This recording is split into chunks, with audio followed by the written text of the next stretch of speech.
Donc, à ce niveau, la page est créée, mais là, on va vous demander d'ajouter une photo de profil qui devrait être idéalement un logo, mais après, c'est vous qui voyez, mais je vous suggère fortement de mettre votre logo, le logo de votre marque, vraiment pour le branding de votre entreprise, mettre votre logo au niveau de votre photo de profil. Mais cela pourrait aussi être un des produits que vous vendez, peut-être votre produit phare.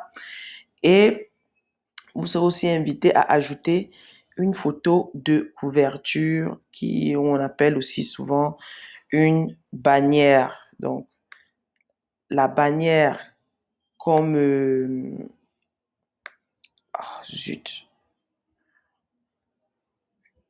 je cherche à déplacer. Voilà, mets ça ici. Donc, la bannière, elle doit aussi être assez représentative, parler de vos activités, parler de vos produits. Si vous avez une promotion en cours, peut-être vous pouvez mettre une bannière temporaire qui parle de vos promotions parce que lorsqu'une personne vient sur votre page, c'est la première chose qu'elle voit, c'est votre bannière et il faudrait qu'en arrivant sur votre page, que vos visiteurs sachent exactement ce dans quoi vous faites. Par exemple, sur cette page, vous voyez la page, une page qui fait, donc qui offre, qui vend des produits pour bébé, Baby Joy. La bannière est assez illustrative. Articles bébé, cosmétiques, compléments alimentaires. En tout cas, l'entreprise présente clairement ce qu'elle a à offrir.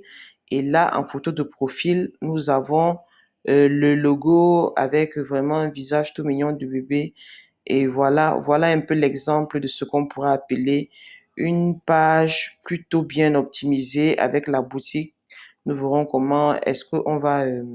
non, c'est plutôt la boutique ici.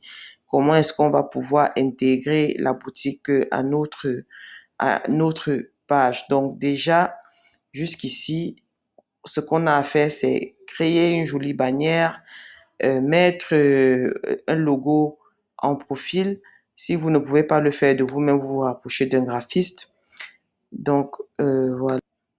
Nous, pour le moment, nous n'allons pas le faire. Donc, on va juste enregistrer. Et aussitôt, nous tombons sur cette page qui nous invite à connecter notre numéro de téléphone WhatsApp.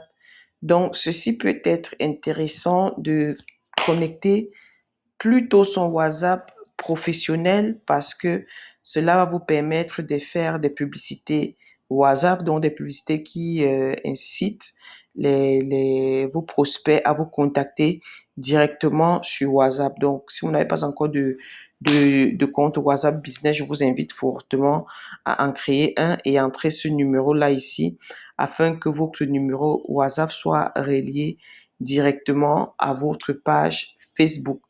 Et toujours après avoir donc fait cette configuration-là, vous aurez aussi l'opportunité d'utiliser le bouton WhatsApp qu'on m'appelle à l'action.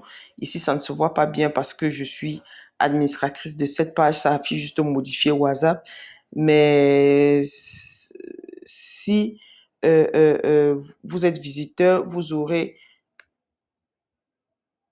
une autre vue vous incitant à contacter l'entreprise sur WhatsApp. Donc, aussitôt que votre prospect clique dessus, il vous retrouve sur WhatsApp et vous pourrez échanger. Donc, pour le moment, nous allons sauter cette étape parce que, comme vous le savez déjà, ça, c'est juste une page de test. Là, on nous informe juste que même si on ne le fait pas maintenant, on pourra le faire plus tard dans les paramètres que nous n'allons pas tarder à voir.